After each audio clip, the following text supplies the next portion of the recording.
My guest tonight, Lee Hampel, purchased a farm in Wisconsin. Little did he know that soon he would be receiving visitors on the farm. But they apparently are not of this world. See you in about 5 minutes.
Grab your popcorn and snacks. Find a comfy spot, take a seat or lie down, and let me transport you to a place of fantasy, ghost stories, ancient legends, odd creatures, alien encounters, and other magical topics. You may even decide to join the conversation. From faraway lands to your own backyard, with a small dash of pixie dust, turn out the lights and open your minds. The journey is about to begin. Good evening, everyone. How is everybody? Well, I hope you're saying good. It's Monday, I know. Mondays suck, don't they? Mondays are horrible. You know, you just had a nice weekend. You're trying to get back in the flow of things and all that good stuff. Anyway, well, we have good stuff here. This is good stuff too. My name is Charlotte. I'm going to be your host for the next hour or so. And this is California Haunts Radio. Come join the conversation. Get in the chat room, chit-chat back and forth. We'll answer your questions. My guest and I will answer your questions. Anyway, I'm also the owner of the California Haunts Paranormal Investigation Team, based out of Sacramento, California. We're 45 strong up and down the state. That means that we have an investigator in practically every county. So if something happens and you think it's paranormal, just shoot us an email and I'll get a team set up to get out there. All right? We can get out there that fast. But we also have branches in Oregon, Nevada, Washington, and Hawaii. Check that out, huh? Anyway, I want to welcome you guys tonight. Great guest lined up. Oh my gosh, great guest. But I need to ask you something. If you're watching from Facebook, please hit that follow button. If you're watching from Twitch, please hit that follow button. And if you are watching from YouTube tonight, please subscribe. There's a little ghost in the bottom right-hand corner, and it's got a magnifying glass and a Sherlock Holmes head on. That's our mascot. Click on that, subscribe, and you'll be able to know when our videos are going to be coming out and when they start and all that good stuff. Plus, there's more than 350 videos over there, and they're all varying topics. I'm a journalist, photojournalist by trade, and so I like to vary things. So it's not always about ghostly and creepy stuff. You know, there's other meaningful stuff that come on, like our guest tomorrow, which I'm going to tease at the end of the show. Okay, and a quick reminder with that is tomorrow's show will be at 9 a.m. Pacific time. So I just want to let everybody know that. Okay. Anyway, my guest tonight, Lee Hampel. He's been on TV a couple of times. He bought a property, a lot bigger, but much like the one my mom and dad bought up north to farm and stuff. But things started happening on this property, very strange things, and he's going to share that he's going to share what happened on his property. We have some photos here as well to share with you. But if you ever heard of the Beast of Bray Road, well, Mr. Hampel's property runs adjacent to Bray Road. Okay, so he's thinking maybe that beast might be moving around his property. All right, so we're going to ask him why he thinks that. But it's just not only a weird animal. There's other things going on. Fogs, lights, there's no mists that show up out of nowhere. Things, strange animal voices in the night. I heard a recording of the gentleman, Eric, who was on investigating this. He was on here a couple weeks ago. And they got a recording. And I heard the recording. And if you guys remember when I had the Sierra sounds on here, that's what the recording sounded like. It didn't sound like an animal, but it sounded more human. This recording that Eric picked up. So it's fascinating to, try and figure out what exactly is going on this property. So I'm sure, at some point, I don't know. We don't know. Look at Sasquatch way up in the woods like that. Nobody seems to picture him really good or anything like that. So who knows? But I'll let Lee tell you about what's going on his property because he has a lot to say about it. All right, so let me bring Lee in. Hello, sir. Hey, hello. Good evening. How are you guys doing out there? Great. It's great to meet you finally. Hey, it's good to meet you. I saw you when Eric was on your show, and yeah, it was a wonderful show. Thank you. Well, I'm fascinated by your case because you seem to have a lot of stuff going on this property. It's unbelievable, really. I just was not a paranormal type person or cryptid type person. I was a math teacher 35 years and just was not in my radar till I bought this property by Elkhorn, Wisconsin in 2007. And I didn't know anything about the Beast of Bray Road. People there do not talk about it. It's talked about much more nowadays is talked about much more, but still the people there do not talk about it. My neighbors, and I know they've had experiences, very reluctant to share their experiences. But in 2000, so I bought in 2007. I did not farm there till 2011. I had a neighbor farm for me. I was getting my equipment together and moving it up to that location from Northern Illinois. I still live in Northern Illinois. Elkhorn's about 35 miles from my place in Wauconda, Illinois.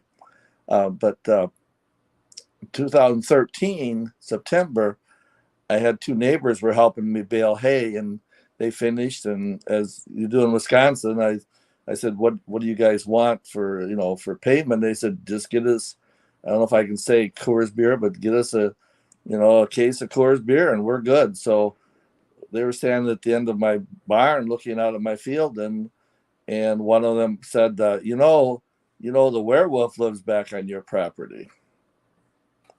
And I go, well, what are you talking about? The werewolf lives back on my property. He goes, yeah, that's what people say, and people have seen it. And they started naming farmers in the area and people in the area who had seen it. And I had met some of those individuals. And in fact, one of them was the farmer who was farming my property from 2007 till 2011. And he had seen it on Bray Road eating a raccoon. I go, you guys are so full of it, your eyes are brown. But then I started putting out raccoons, and just the first raccoon I put out, I was an outdoorsman. I grew up on a farm in Northern Illinois. I had hunted and been in the woods a lot. And I put this raccoon on the back part of my property, and I dropped it in, it was in September 2013, and I dropped it into a very deep 3-foot tall grass. And I reached over and dropped it in, and I could see it down at the bottom of this nest, or this bottom area of the grass. And I came back 2 days later, and it's cut open. It's cut open, and the intestines are gone. And I'm looking at it, and I'm saying, wait, this is not normal animal behavior. The only animal I could visualize doing that would be a hawk. Mm-hmm. But he'd have to fly down inside this nest area, or the in between the grass, and fly down 3 feet. And I go, that's pretty difficult, Well, then a couple of days later, it's taken out of this area, and there's no grass knocked down. It's taken out and put in a pile about 15 feet away. And I go, this isn't a hawk. A hawk can't pick up a 10-pound, raccoon and put it in a pile, especially it had been 3-4 days, and it was starting to deteriorate. And that was the first thing that happened. It was extremely unusual. And that's minor. Now there's been so many unusual activities in my field. It's very, very strange. Well, to give you guys an idea of what he's talking about with the raccoon, he sent me a photo of a carcass of an animal. I'm going to warn you ahead of time that it's graphic, so anybody that doesn't want to deal with it can get away from the TV for a while or wherever you're watching. But I'm going to go ahead and show this, and you can describe this photo. Yeah. Yes. The raccoon, I then moved up to roadkill deer, and I have put out 19 roadkill deer since 2013. I put out 18 in 2000 until 2016, and the DNR then stopped me because it became a chronic wasting disease county, and that's a disease that deer carry. And once they have that disease, you cannot move the deer in that county. Mm-hmm. So for 3 years, I was putting out these roadkill deer. This is one from 2015, and it's a representative sample of what happened to the deer. They would be moved. This one was carried about 10 feet and dropped between those two trees. And you can see the two trees there. They're a foot apart. And it wouldn't have been dragged. There was no drag marks. And this was about a 150-pound deer. And if it had been dragged, it wouldn't be wedged between those two trees like that, especially with the head behind the one tree and the left leg behind the other tree. And then the right quarter, and this was not unusual, the right quarter is removed.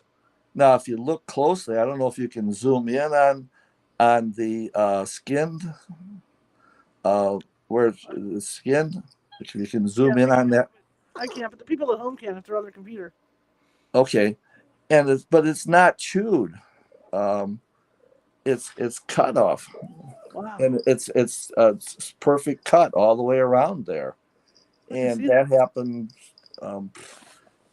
18 times, and the deer then would be carried away, and they were all carried away. So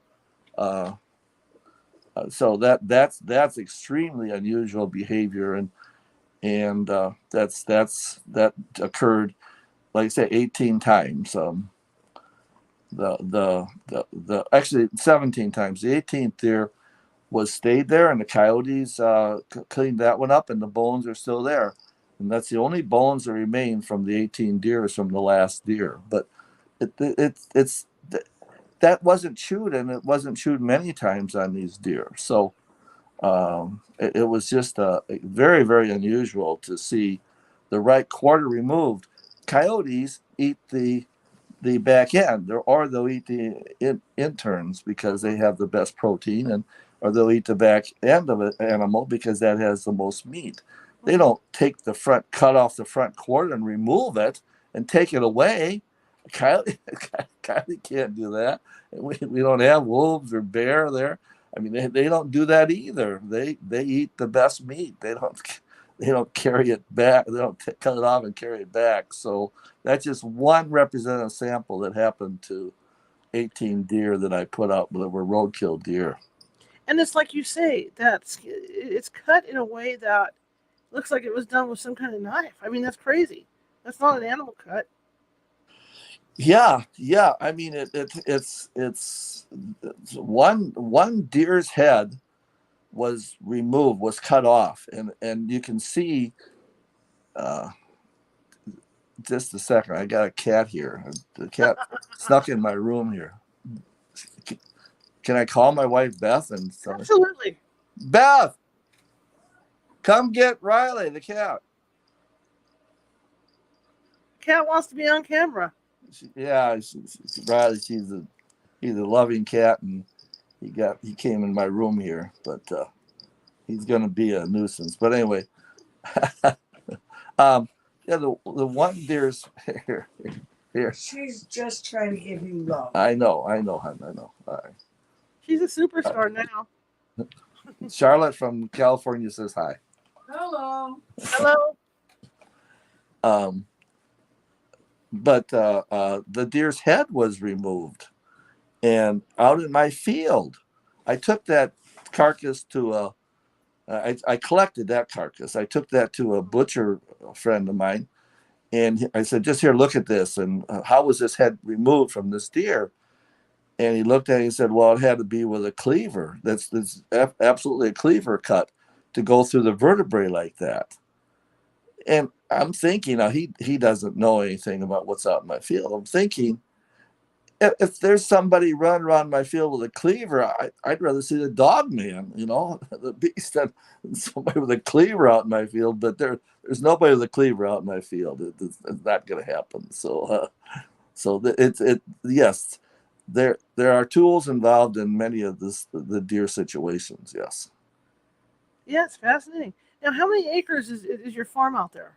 35 acres. It's 35 acres. It's not. That's not large in terms of farm. Now, right. Some of the activity has occurred while my cameras have been on my farm and looking at around the neighbor's farm. So the lights and the orbs and it's all been within about a 50-acre space, and which is very small, and it's farmland. It's got trees on the there's some woods west of me, in between me and Bray Road. There's a significant woods there that is very, very overgrown with blackberry bushes and underbushes, and that's impossible to walk through. But yet, winter tracks, I'll track the tracks are very distinct. They're 2 to 4 feet apart, and they go in a very straight line like a model, and and they'll walk right through that woods. They're oblivious to that. I've seen that many times. Now, when we talk about tracks, you sent me some photos, so let's look at this one.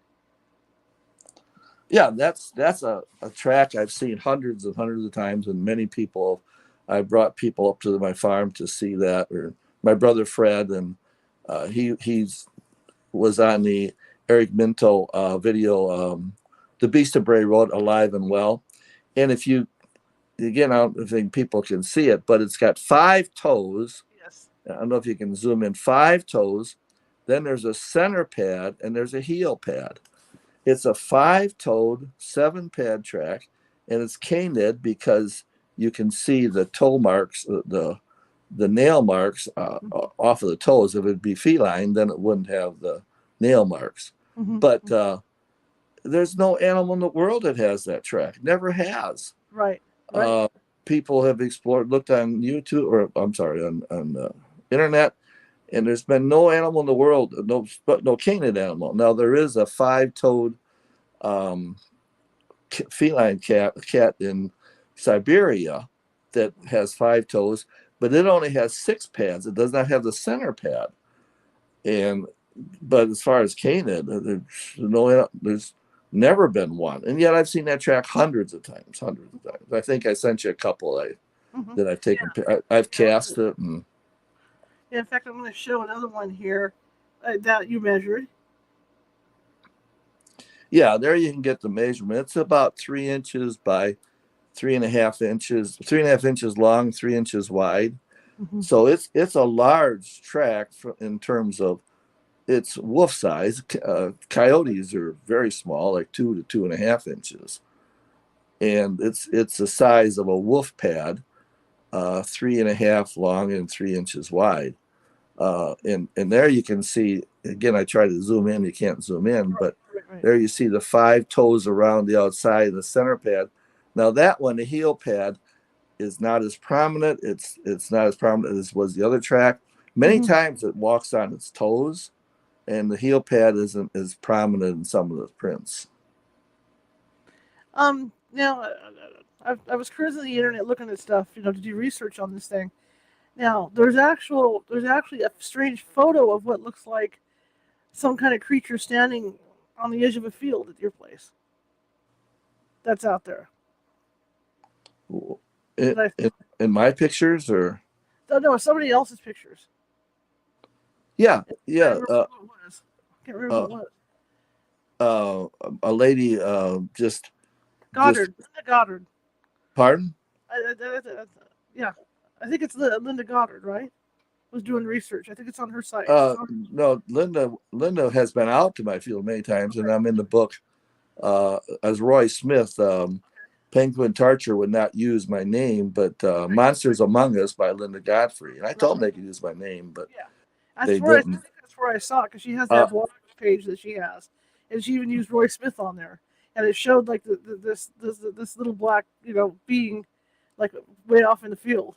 Yeah, that's my picture. Yeah, it's that there's a tree that's right near, and I don't know if I can send you pictures now. I don't know. There's a tree that is right near, and that tree is 14 feet tall, and it's a quarter mile from my camera, and that figure is 6 to 7 feet tall. And when I've seen it twice, and the second time I saw it was May 11th, 2021, this last year, and I got some pretty good pictures of it. But it's a quarter mile away. I was using my iPhone, and I knew it was huge. I knew it was very large, and I have an individual. He worked in Hollywood as a cameraman. Now he works in Chicago, and he's interested in the pictures because he said, like, the light pictures and the orb pictures, I can't have those, but I sent him.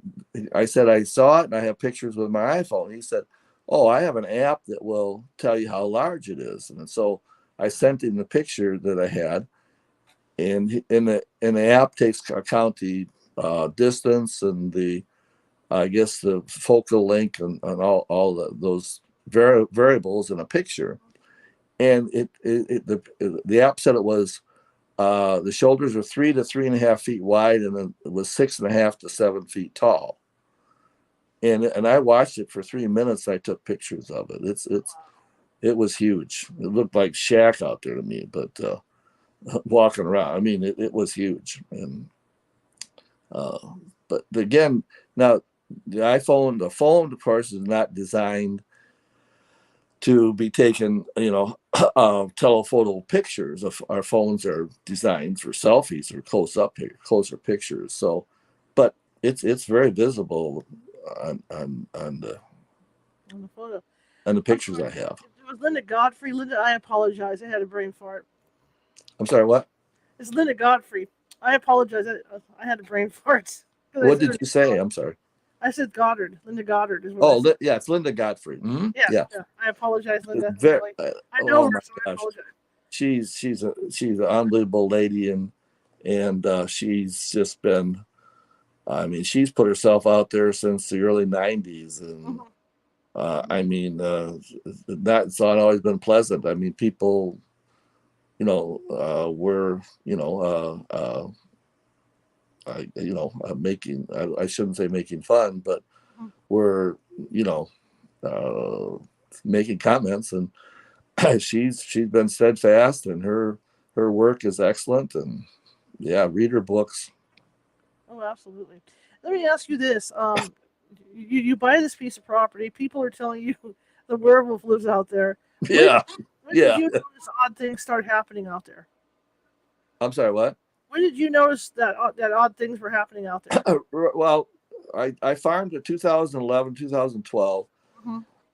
Totally unaware, but I don't live there. I live in northern Illinois, and I would go up and, cut the hay and bale the hay and put it in my barns, so I wasn't there a lot. But 2013, September of 2013, when my neighbor told me, uttered the famous words to me, "The werewolf lives back on your property." I don't want to hear that, but anyway. But then I'd say within 3-4 days, I put that first raccoon out. Right. I was driving on the road, and I saw a raccoon, and he told me that the individual farmer who was farming for me for 2 weeks or for 3 years had seen it on Bray Road eating a raccoon. So I'll pick it up and I'll throw it out on the back part of my property.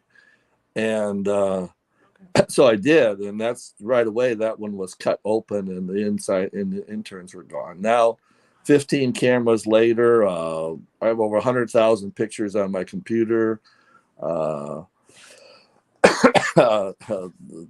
Many deer and carried away, and the smell's been out there. The tracks, lights, orbs, UFOs. Other very strange, unknown, and creatures have been in my camera. I have in my camera, and excuse me, and it's just been an interesting research for a retired math teacher. Absolutely, and also I was going to say, you also get other things like weird mists that show up on the property. Oh yeah. The deer, that like the camera either doesn't take pictures or this mist comes. Now that's, you got hair there. Hang on. It's here That's somewhere. hair I collected. See what I mean? Nothing's working for me today. All right. Anyway, the weird mist.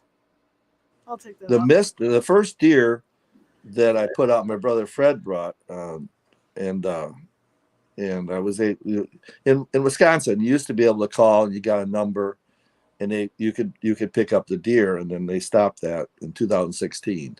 But that mist that stayed there, and it was a bright, clear day. I think that was 2013. Yeah, it was. that was the first deer, and that mist came and stayed right over the deer.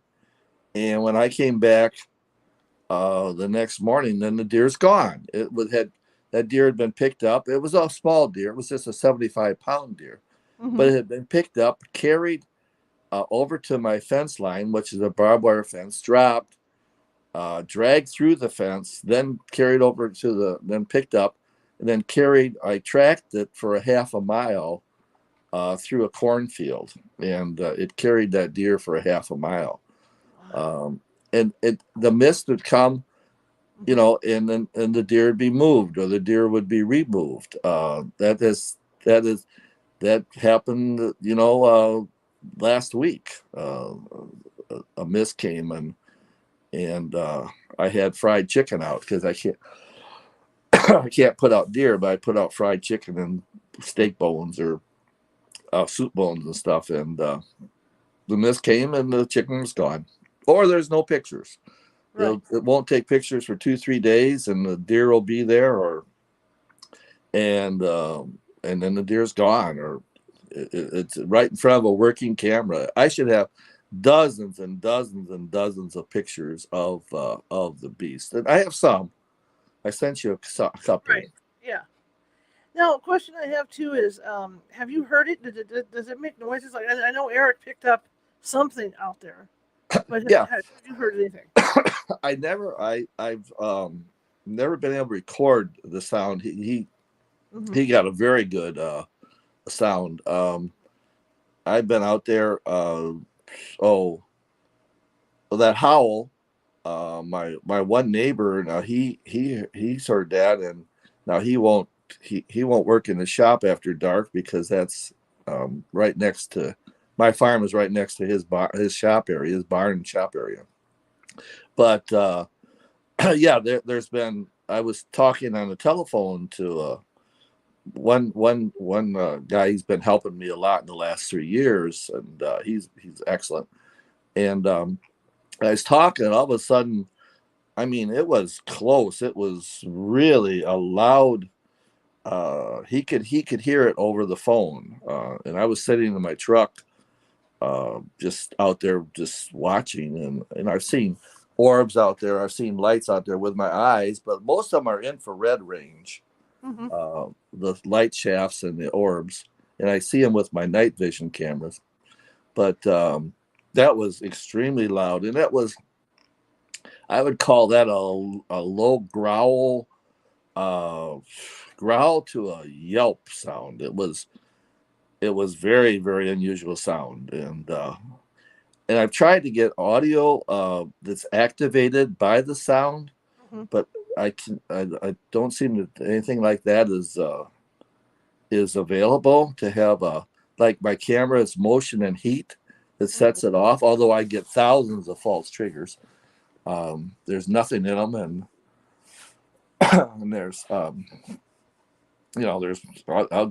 got 1,800 false triggers in 1 week on my camera, and there's nothing in them. But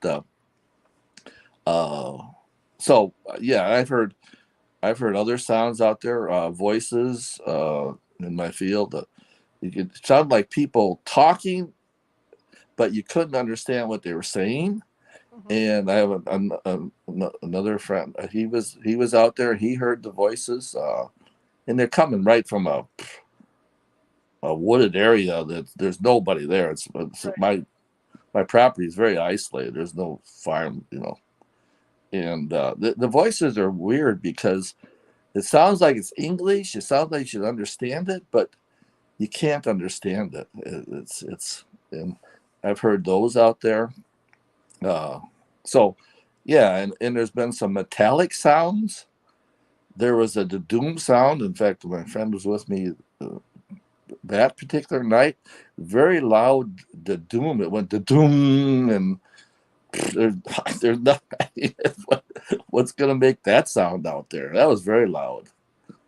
We both heard that. That was very loud. And there's been other metallic sounds too, which is strange. You say before you bought the property, how long did the other owner have that property? Do you know? Here, just a second. I'm gonna get a drink here. Got my orange juice.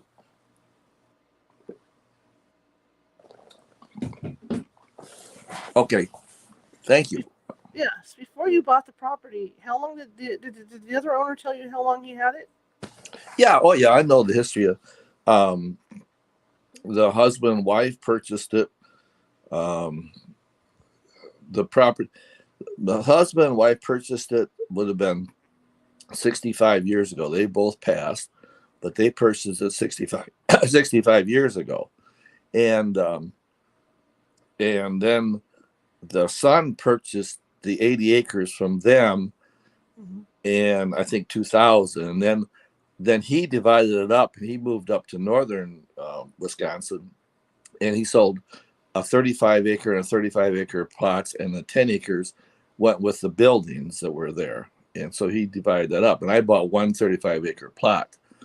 But Pat and Bill are the original owners from 65 years ago, and they had not said anything to me until about 2016, when so I'd had cameras out for 3 years, and there was my one neighbor. She their daughter. It's kind of a complicated story, but their daughter then bought that 10 acres, and she was living there, and she had growing up there, and so I told her that, I showed her some pictures of that very large animal that was, a creature that was at least 7 feet tall by that tree. And I said, just be careful. And she said, well, she said, I only walk the mornings when my dog will go. She said, some mornings my dog won't go with me, then I don't walk. So I go, okay, and I said, you grew up here. She said, well, yeah. I said, okay, any experiences? And she goes, yeah, I was 10 and a UFO. My cousin and I were playing, and there was a UFO landed right there in the field, and we told my aunts and uncles, and it was behind some buildings there. And I said, how big was it? She said, the size of a house is huge. And we looked at it, and then we ran and told them, and then they came and looked, but it was gone. And then the lady who had purchased it 65 years ago, Pat, I was in my barn, and she came over and she said, Lee, she said, I just want to tell you, if you go out there at night, be careful. And I said, do you want to tell me any more? She goes, no, I'm just telling you, when you go out at night, just be careful out in your field. So people won't talk about it. So I don't know what experiences, right, other than the daughter who had growing up there had seen the UFO when she was 10. but it hasn't. That's the other thing too that I'm thinking about too. The times you've been out there, you've seen it in the distance. Has it approached your place at night or anything like that that you're aware of? I mean, I've had it stays towards the west end of my field, which is a half mile from my barns and my barn. And one night, I stay up there. If I'm baling hay, you cut the hay, and then you got to ted it, and then you got to rake it, and then then bale it, and so it's a 3-4 day process. So I stay up there, still do stay up there during that prime time period. I had a helper with me. He was a young gentleman, and we were sleeping in there. And in my barn, I have a couch and stuff in there, and we were sleeping inside the barn. But yeah, something hit. I mean, about 2:00 in the morning, something hit about 8 feet up in the air on the end of my barn, and I okay, so we go, okay, and that was probably about 2015, right in there, but there hasn't been as much activity up by my barn as there is out in the farther end of my field, away from my barn. Sure. Yeah, I was just wondering because I mean, if that thing, if it's been there all this time, maybe it lays claim to your property. We don't know, but it seems like it just wants to do its own thing and just go its merry way. Well, it plays games with me. I mean, it's very intelligent. It plays games that carries away a deer a couple times, then brings it back, and okay, and uh, it, I put out. I just recently, just last 2 weeks ago, I put out a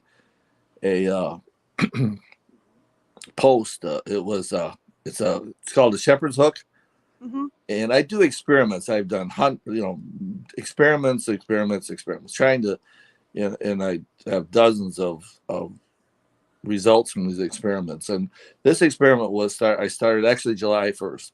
I put out a shepherd's hook, and they're like spring steel. They're very strong, Sure. and you hang plants on them, or in gardens and stuff. And they have 2 hooks on them. So I thought, well, I'll put that out there, and I put a wind chime on there just to see if that would create any type of activity, and if he come play games. Well, he come. I should say he, but it. And let's see, a week it wasn't touched. Then it was turned 180 degrees and bent over. He bent that thing. That's like spring steel, and he bent it down, and whoa! And I look at my camera, no pictures for 3 days, And so I put it back. And I didn't straighten it. I would have had to take it up to my vise to straighten it, Mm-hmm. pound on it. So I just put it in so that it was still vertical. And then 2 days later, it's leaning way over again. He came back and again, 2 days, there was no. I was there. I set it up. 2 days later, I came back, and it was leaning at a 45-degree angle, bent way over. And the camera did not take pictures for those 2 days.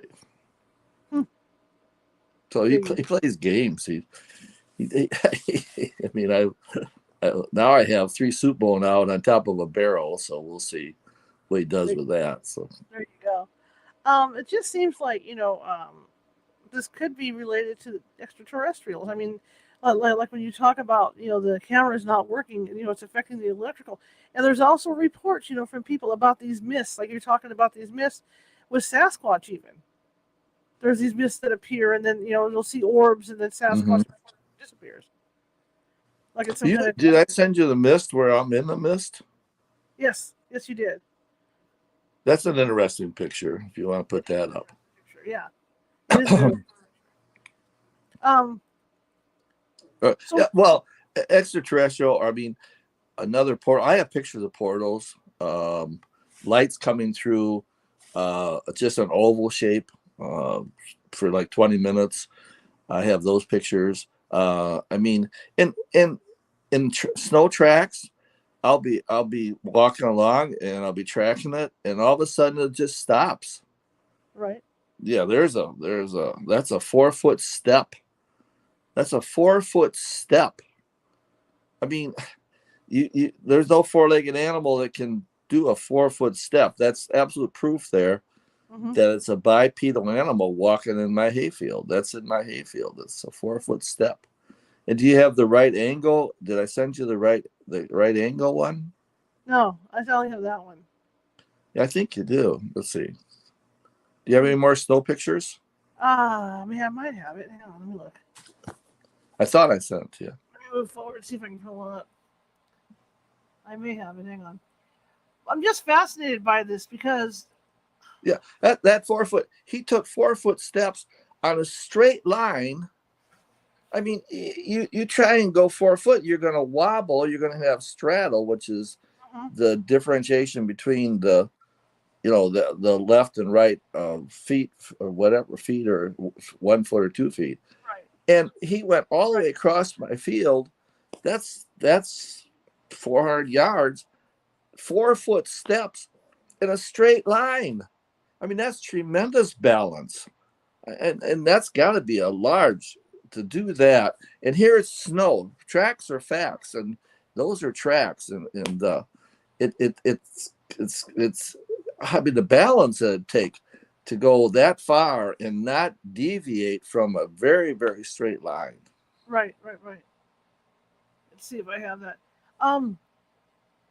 What do you think? And in your opinion, what do you think is going on?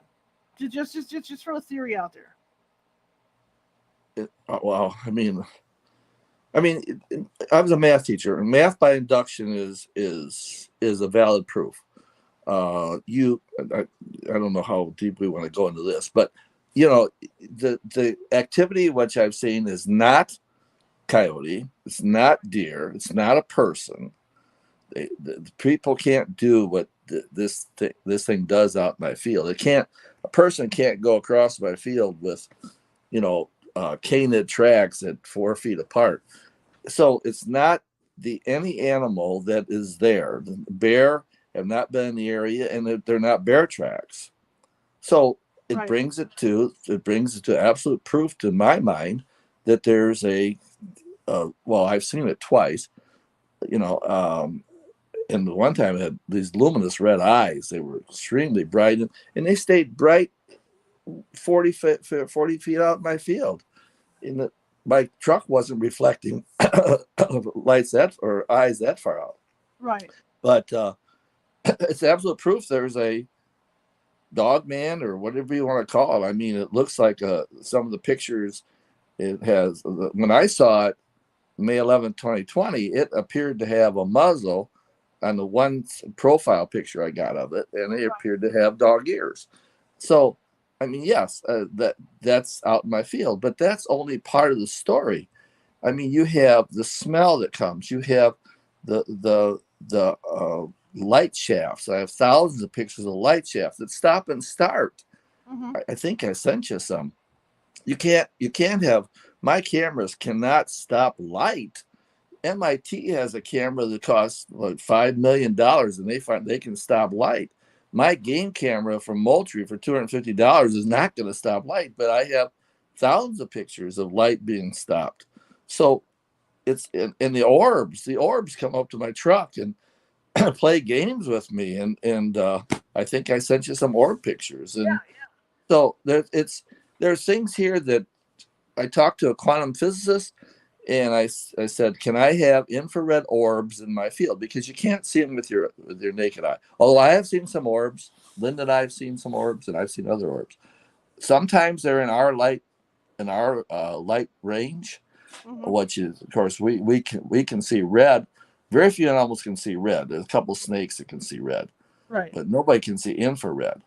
And sometimes the orbs I've seen orbs 3 times in our light range. But most, I have 100 videos of orbs, and they're in the infrared range. Right. And I talked to a quantum physicist. I said, can I have infrared orbs in my field? He goes, absolutely not. I said, do you want to see some videos of them? And he goes, no. I said, why not? He said, because then I'd have to prove that your camera's malfunctioning. Right. And I have 2-3 cameras of night scope cameras, and other people have come in with night scope cameras, not the FLIR cameras, because that takes heat. You need to have a night scope camera, not a FLIR camera. But while the FLIR cameras, some people have caught walking figures, walking bipedal animals out there, bipedal figures, I should say. But he said, no, I'd have to find out why your camera's malfunctioning. I talked to another astrophysicist or nuclear physicist, not nuclear, I'm sorry, quantum physicist. And I said, is there any way I could get, and I know him, I'd get a grant. I mean, I couldn't get the grant, but some professor could get a grant, because I would like to see the study, maybe the PhD degree, or something along those lines. And he goes, no, the government's not going to give any grants to study, a dog man or these what you're telling me is infrared shafts of light and also orbs. No, we're not. You're not going to get a grant for that.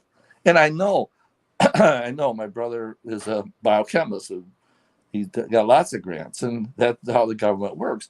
But do we want the government involved? That's a question too. Right. But at the same time, to get qualified answers, we need a scientific, and I've been approaching it as scientifically as I can with my background of mathematics and chemistry. But I'm limited. I don't understand cameras real well. I'm not a physicist, and So but I do try to repeat my experiments, which I've done many, many times, and many of them have been very repeatable, which is a criteria for a scientific study. Right. But for all we know, the government knows about all this stuff. We don't know. We don't know what's going on.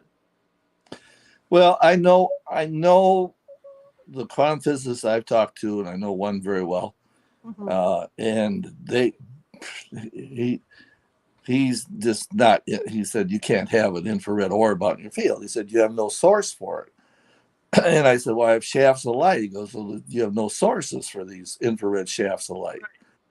I said, excuse me. I said, the problem is I have these on I have pictures of these, and I have, videos of these orbs. And he goes, well, he said, your cameras are just not functioning properly. I said, I've taken my cameras 50 miles away and give them to friends and say, here, use my cameras there.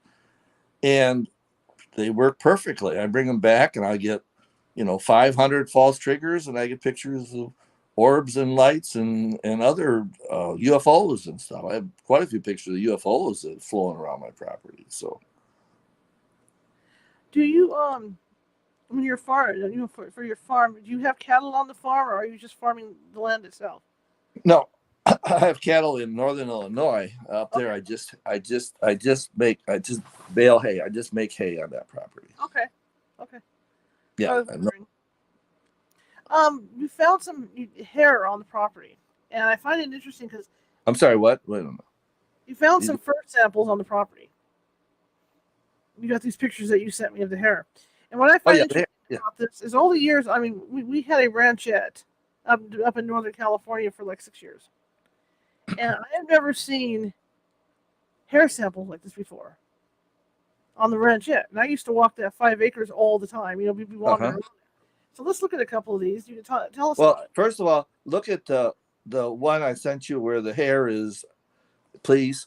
I sent you a picture of a figure close to the camera, and you can see the long hair on the figure. See if I pulled it up. Hang on. I may not have pulled it up. Just hang on. I sent you a couple right. very close that have to be the beast or the creature or the dog man. Because first off, this is the one I find fascinating, is this guy here. Yeah, that's a hair sample I found in 2015. Right. But if you look at you can see this hairstyle or hair on the one figure one picture I sent you. I don't know. Okay. I don't know if it shows hair, very long hair on a figure that's close to the camera. Okay. What I'll do is I'll put those on the website because we didn't have space on them on here for this. Okay. But I will post them. This is a hair sample I found in 2015. Okay. And it's you can yes, you have some more. Yeah, and it had white hair in it, and it had long strands of brown or brown hair. And I contacted university. They wanted $2,000 to even look at it. Right. And so I bought a microscope. My microscope with a camera on it. And so the pictures you have after this, do you have the other picture I sent you of the close-ups of this? Let me see if this is it here. Yeah. Now, I know people might not be able to see it, but if you look at the white hair, it's absolutely clear. It looks like it's an optic fiber. It's an absolute clear. There's no sheath. There's no center to it. There's no. It's. And I sent these pictures. I did send these pictures to a guy who said he would tell me what it is, and then he sent back and he told me it was manufactured fiber. I go, well, it was out in my fence line. It was 2 feet off the ground on a bush, and I don't think there was any manufactured fiber, cloth out there. I mean, it's, right. And I said, he said, well, it's not hair. Mm-hmm. So I did contact the University of Wisconsin, and I said, "Do you identify hair?" And they go, "Well, we'll do DNA on hair, but mainly we just do it for. We'll know what it is. It's a cougar. Then we can tell where, if it's in Wisconsin, northern Wisconsin, and we know it's a cougar, then we can tell you if it came from Wyoming, or the DNA of that particular animal." Mm-hmm. And I said, "Well, this is a dog man, and now can you tell me where he came from?" And the lady goes, "No, we can't tell you where a dog man came from because they don't exist." Right. So if I paid the $2,000 to have it, they just come back with unknown, because the one gentleman I did send it to, he said it's not hair, it's a manufactured fiber, but it's not. It was out in my field. And Right. Yeah, I just find that fur, so fascinating. I never seen anything like that ever. And I'm like you. I have a microscope. I'm out there. If I find any fur out in the field up there up north, I'm curious as hell to see what it is. To take a look at it. yeah, oh yeah, and let's say I bought this microscope, and it magnifies very, very well. The individual I sent the hair to, he's a biologist, and he said, "Oh no, you have very good magnification, and it's very clear." And he said, "It's just not hair." Okay, it is hair. Mm-hmm. So have you been outside at night and seen stuff in the sky, like craft or anything up there? okay, but out at night, I don't think you're close enough to your. Okay, go ahead. Say, have I been out there? Yeah, like at night. What have you seen in the sky at night? Or have you seen anything? Oh, I mean, yeah, I spent many. Well, I mean, I've spent all night out there, and there's been lots of many unusual activities. I've had probably Eric and Bucks County, and there's a group from. Well, probably had 6, 7 camera crews. Or Travel Channel was there, of course. Discovery Channel with Josh Gates was there. Mm-hmm. Nobody's really made it past midnight. There's been some Skinwalker Ranch individuals with knowledge of that. They've been there, and by midnight they're chased out of there. They have these ghost boxes, and the one group had they had a van, and it's called Wisconsin Skinwalker Ranch. It's on YouTube, and I don't know if I can plug those things or not, but it's a 60-minute video. It's pretty good. And they're the ghost box, which I don't know anything about. Right. The guy that they started talking to, and it said, "Please drive," please drive. And so they came up to my barn at like 11 o'clock, and I said, "What are you doing?" And they go, "Well, we were asked to leave." And I go, "Well, no, no, I own the farm. Nobody can ask you to leave." And they said, "Well, it wasn't the person." So, no, it's. I've seen lights. I've seen mist out there. Mist is that's very unusual. I mean, if you have the one where I'm in the mist and half my body's gone, I mean, that mist does not behave. You can't see it, but if you shine lights through it, then you can see it, or you can see it with night scope. Guys, I will be posting all these photos on the website underneath this video, so you guys can see. Okay. It.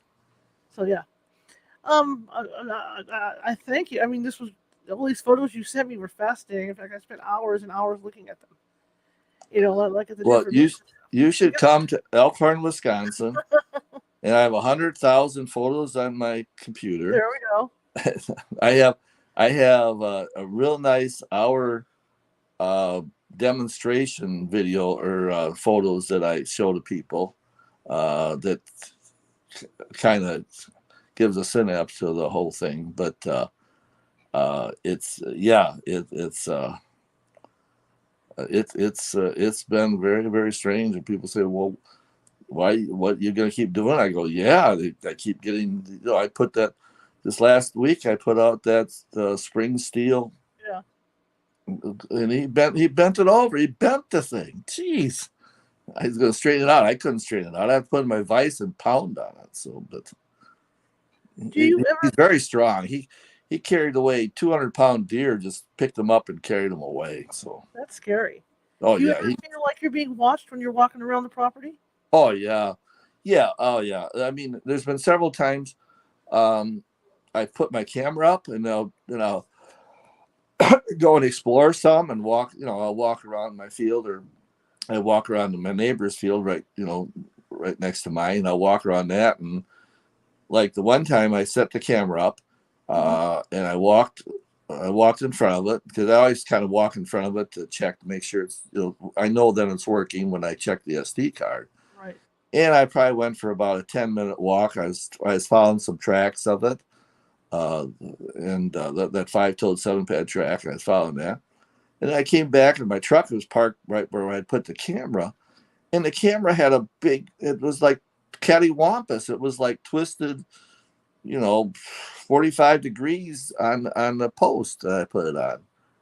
And so the next thing you see me straightening it up, and then when I went to the SD card, here's a big finger on the edge of the camera, and it's twisted while I'm walking, and it came right up by my truck and twisted the camera while I was walking, in the neighbor's field. And it moves my camera often. It turns or twisted, or yeah, no, I think I mean, my truck's been hit with a stick. I was driving along my fence line, and 7:30 at night in 2019 September, and all of a sudden, pow! And I knew my truck had been hit with a stick. I backed up, and there was nothing there, but there was a foot-long stick laying in my field right where I got hit with a truck, where I got hit. So he's like throwing sticks at me. I mean, there was no kids there. There's no people out there. Coyotes, deer can't throw sticks at me. So I had scratches in my truck to prove it. So, Do you think it might be because you're getting too close to where it sleeps, or I mean, you're just getting too close to something that it feels possessive over?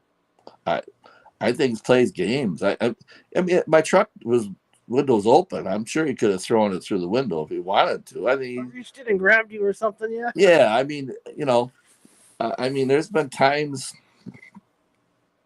when you hear it walking in, like Eric, they heard it in the cornfield, and you can hear it walking, and that's rustling. That's scary. And I know how big it is. I know how strong it is.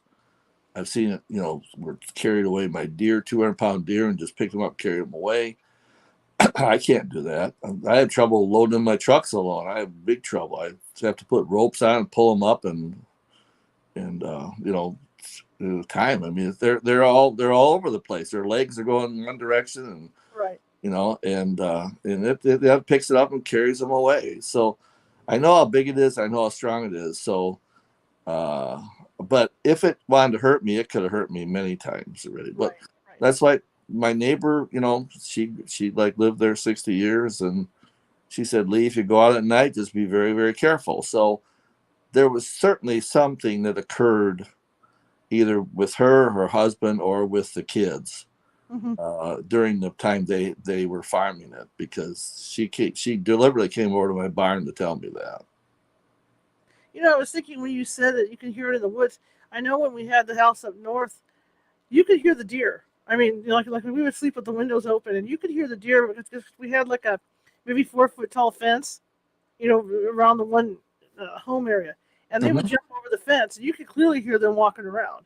But you could tell when it wasn't a deer. I mean, that's how quiet it is when you're out on acreage like that. It's very quiet, and after a while, you can tell the difference in the different sounds of the animals. And we could tell when it was a deer and when it was a bobcat. You could tell it's a different footfall. Yeah, that's correct. I mean, I have heard deer, but yes, it's a different type of foot strike, a different type of rustling. Yeah, yes, that's true. Well, like you say, if this thing wanted to hurt you, it probably would have hurt you by now. So Yeah, that's. yeah, I mean, I still, I take out. I don't take out a gun. I take out if I go out and I'm going to spend time out there at night, I take a flare gun, which I purchased, which is for for a warning or for if you for marine use if your boat is stuck. It's a flare gun. I take that out. I offered that to Eric and Dominic when they went out, and they said, "Oh no, we'll be fine." Well, 45 minutes later, they came flying back on my ATVs and came in my shed and said, "Oh, okay, we should have taken the flare. That thing was right there and it's coming up on us." And they were only out there 45 minutes, and that thing, they got the howling and the growling, and they said, "We should have taken your flare gun." Yeah. It'd be. I mean, you have. I saw those photos, that you took of it, and it's fascinating to see because there's definitely something out there that's that's tall, over the crops. You can actually see the head on it and everything. Yeah. Have you had, like you say, you have thousands or lots of photos of this thing. Is it always the same? Look the same in the photos to you, or is it just? Well, I mean, some of the camera, like the ones I sent you, Right. that camera's 5 feet off the ground, Mm-hmm. and I'm looking at the one looks like pectoral muscles. The other one looks like maybe an arm and shoulder or something with the long hair, and I mean, it's not a person. There's no people out in my field. I mean, it's my private property. The houses are very, I mean, they're farm buildings very far apart, and there's no people out there. Plus, somebody'd have to come in put on what's that, a ghillie suit or something, Right. and then walk out in my field, and then go through that woods. If they come from Bray Road, they got to come through that woods, which is heavy underbrush. I can't walk in there. Mm-hmm. And then through a cornfield or a bean field, whatever's growing there. I'm a quarter mile from Bray Road, the west end of my property, and then come and stand in front of the camera. I mean, it's just not going to happen. Right. It's just Right. and yeah. And so those pictures I sent you, that's 5 feet. That camera's 5 feet off the ground, and Absolutely. Like I said, I'll have them up on the website. Do you think, to conclude all this tonight, do you think that the beast lives on your property? no, I don't think. I mean, I've seen tracks start. Okay. I mean, in my field, I'll be going along, and all of a sudden, here's two tracks side by side. I have pictures of those. It landed in my field and then walks away, and then it'll walk quarter mile, and then they just stop. The tracks stop in snow. I mean, I called my brother and I said, "Get up here! This thing just." It was like 2016, 17. I said, and he lives 50 miles from my property. And my brother Fred, he's on that video, Beast of Bray Road, Alive and Well, by the Eric Bentel. But he said, "Well, you tell me it parachuted in?" I go, "That's what it looks like. It looks like it landed and walked away." So it is. Now in mathematics, is Einstein developed mathematics that showed there's multiple universes. Right. And people call them alternate universes, but mathematics has indicated and has proven that there are multiple universes. And now, whether I have pictures of portals, lights coming through round a round area, that lights are coming through it, and they're not deviating from that circle space or oval space. And so I mean, it can't parachute in and walk away and then just end. I dozens of times it just the tracks just end, and I've had people come and look. Okay, can you guys find another track here in the snow? And nope, it just ends. Absolutely. Lee, thank you so much for coming on. I learned so much about this. I've read books on the topic, but it's nice to get it from the owner. Oh, you're more than welcome. This has been very pleasant, and you've been a very, very good host. Thank you very much. I'm sorry for the technical difficulties on the photos, but it happens. Yeah, that's okay. No, that's fine. It happens. So yeah, I will get those and the video up on the California Hunts Radio website. Is it 9:30 already? Or what? Yes, sir. We Wow. have That talked went a by whole fast. hour Very quick. So about your beast. yeah. The werewolf lives back on your property. That's not what you want to hear, No, not when you move in. No. Oh, by Yeah. the way, leave some meat out for it every once in a while. Yeah. Yeah. Well, good luck with the property, and if I ever get up in that area, I want to go out and check it out. Hey, you come on by. You'll have a very pleasant. Well, you'll have an experience. I'll say that much. I So. have adventurous people on my team. I have people I can use for bait too. No. Oh yeah. But thank you so much, Lee. I'd love to have you on at a later date to talk. To talk with updates and all this. Sure. Okay. Well, Okay. Thank you All right. so much. It's been very Thank you so pleasurable. much. Thank All you. right. Well, get some rest. And when's the next time you're going to be going out there? I'll be going up. I got to go pick up hay. My wife here in Illinois, we have 5 cows and horses and sheep and goats. So I have to go get hay. I'll be going up to get hay on Wednesday. So. Does your wife ever go up there with you? Oh yeah, but she takes the dog. If she goes to get hay out of the shed, then she takes the dog with her because she's seen my pictures and videos and yeah, so she doesn't take any chances. So Gotcha. I can see why. Okay, yeah, Lee. Well, thank you so much. How can people find you? You don't have a website or anything. um, I have a blog, I think, but Okay. it's hard to keep up. It's called Lee Hampel's Hayfield. Okay. Or contact me on Facebook, but Okay. yeah, no, I don't have a website. No. Okay. All right. Well, thank you again so much, and I Okay. so appreciate it. All right. Thank you. Very pleasurable. Thank you so much. Yep. Right. Good night. Yeah. You have a good evening. Bye. You too. Bye. Okay, guys, that was fascinating to hear about that.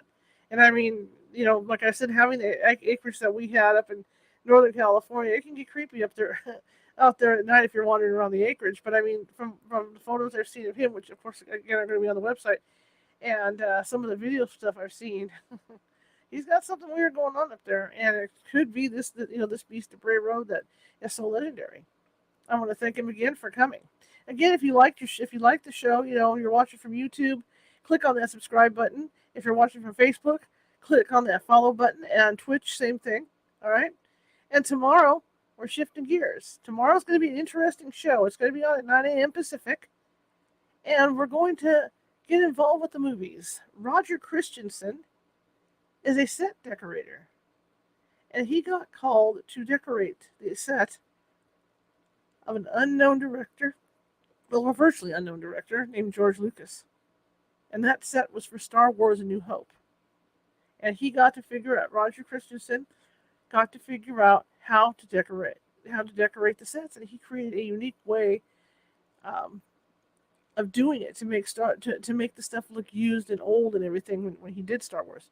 Not only that, he did some work with R2D2 to help create R2D2, and he's the one who created the lightsabers. So he's going to be with us tomorrow from Toronto at 9 a.m. Pacific, and we're going to be talking to him about that. He won an Academy Award for Star Wars. Then he went on to do Aliens, and then he had some other projects that you guys are going to know about. So if you're interested in movie history, this is the show to be at tomorrow. So I'm just giving you a heads up. So if you're on the West Coast, you got to get up early to watch the show, but it's going to be pretty cool. All right. Anyway, I want to thank you guys for coming. I really appreciate you taking the time. I will, within the hour, get those photos up on the website and everything that Lee sent me. There were a lot of photos he sent me. A lot. That's why I was trying to pick and choose which ones to use tonight. But I want to thank you all for coming. I appreciate it. If you like the show, share it with 5 people. If you hated the show, share it with 5 people. We're equal opportunity here. And you can find us at CaliforniaHaunts.org. That's the paranormal team. Or CaliforniaHauntsRadio.com, where all our videos are. And there's links there to get to the YouTube site, because sometimes it's hard to find us. Okay? Also, California Haunts doesn't take any money to investigate or anything else. So we mainly survive off donations or out of my pocket. So if you can find it in your heart to donate to help us keep the show on the air and keep great guests like Lee coming on, I'd appreciate it. That's paypal.me at California Haunts. Or if you don't like PayPal, we do have a Venmo site. Just go to Venmo, type in California Haunts. But again, I want to thank everybody for coming. And tomorrow we will be on at 9 a.m. Pacific. And just an FYI, I mean, if you can't make the 9 a.m. show, obviously it'll still be up on Facebook and YouTube for you to see when you get home from work that night. So it's not like you have to get up with the chickens or anything like that. So just an FYI. But I want again thank everybody for coming. Thank you for your support, and I want to thank you guys again. I did this on Sunday and Friday. Our downloads have increased 8, 9, 10 times, and I'm really excited about that. This month looks really strong, and I want to thank all the listeners because we're not only getting listeners here in the United States, we're getting listeners from around the world. We got our first donation from Europe last week, and that was from France. So I mean, we're getting donations from getting donations. We're getting interest from all over the world, and I'm really excited about that. It's the direction I wanted to take this, and off we go. We're starting to take off like a rocket, and it's because of you. It's because of you guys watching every night to watch this show, the good, the bad, the ugly, because there's been some ugly on here, technical stuff and all that going on. But I'm just thrilled to pieces, and I want to thank you so much. Thank you, thank you, thank you. All right. All right, so with that in mind, I'm going to sign off, and I will see you tomorrow morning because I'm going to do website work tonight, and I'm going to prep everything for tomorrow morning show. All right, so I'll see you tomorrow. Have a good evening. Bye.